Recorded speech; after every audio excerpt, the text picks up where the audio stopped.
አለይኩም ወራህመቱላሂ ወበረካቱ። ሰላም እንዴት ናችሁ? እኔ ደህና ነኝ አልሐምዱሊላህ። እንዲሁም ክርስቲያን ወገኖቼ ሰላም ብያለሁ። ሰላም ለሀገራችን፣ ሰላም ለኢትዮጵያ፣ ሀገራችን ሰላም አላህ ያደርግልን ኢንሻአላህ።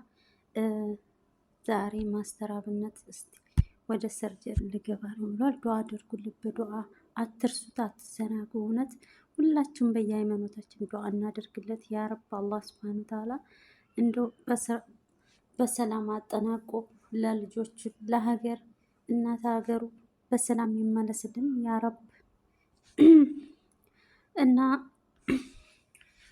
ዱዓ አድርጉለት፣ በዱዓ አትርሱት ማለት ነው ኢንሻአላህ።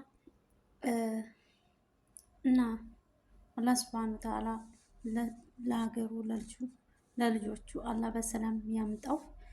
ወዳይ ዘመዶቹ በሙሉ ተጨንቀዋል። ቤተሰብ በሙሉ ኢትዮጵያ በሙሉ ተጨንቃለች እና እውነት ለሱ የማይጨነቅ ህዝብ አለ ብዬ አላስብም። የኔ አባት የሀገር እናት ማለት ነው እሱ ማለት እንጃ በቃ ብቻ አላቅም። ብቻ አልሐምዱሊላህ አላህ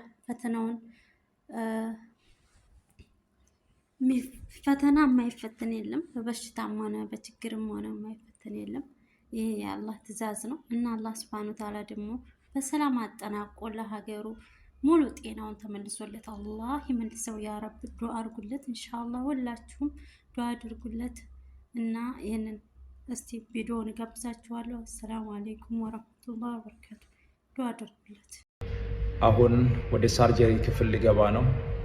በሁሉ መልካም ነገር ከጎኔ የቆማችሁ ኢትዮጵያውያንና ታላቅ የደግነት ልብ ባለቤቶች ሁሉ ምስጋናዬ ከልብ ነው። በተለይም በክብርት ካንቲባ ወይዘሮ አዳነች አቤቤ አስተባባሪነት ኤምኤንአርሲ ሮው ማቴሪያል ኤክስፖርት ኤንድ ኢምፖርት ፒኤልሲ ላደረጉልን ከፍተኛ ድጋፍ በእጅጉ እናመሰግናለን። ሁላችሁም ክብርት ካንቲባ ወይዘሮ አዳነች አቤቤን እንድታመሰግኑልኝ ይጠይቃለሁ።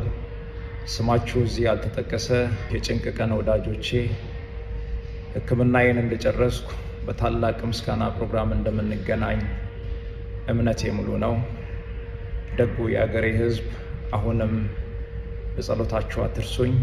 አመሰግናለሁ። እናንተ ዱዓ ነው የሞቱት።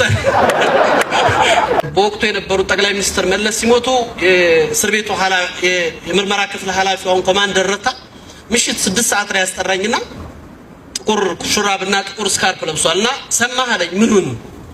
ጠቅላይ ሚኒስትሩ ሞቱ አለኝ። አልሰማሁም። እኔ ያው ጨለማ ቤት ነኝ ያለሁት፣ ሚዲያ የለም፣ እንዴት እሰማለሁ አልኩት። አይሞቱ ያው ገደላችኋቸው አለኝ። እኛ አልኩት በእናንተ ዱዓ ነው የሞቱት። መቼም ሰው እንዲኖር ነበር ዱዓ የምናደርገው፣ ሰው እንዲሞት ዱዓ አድርገን አናውቅም አልኩት። በጣም በሚገርማችሁ የኢንሳና ሰላም ምንድነው በዛ ምክንያት 12 ልጆች ጠቅላይ ሚኒስተሩ እንዲሞቱ ዱዓ አድርገዋል ተብሎ ክሱ ራሱ ይሄ ነው። እስር ቤት 8 ወር የተፈረደባቸው ልጆች ነበሩ እንዲሞቱ ዱዓ አድርገዋል ተብሎ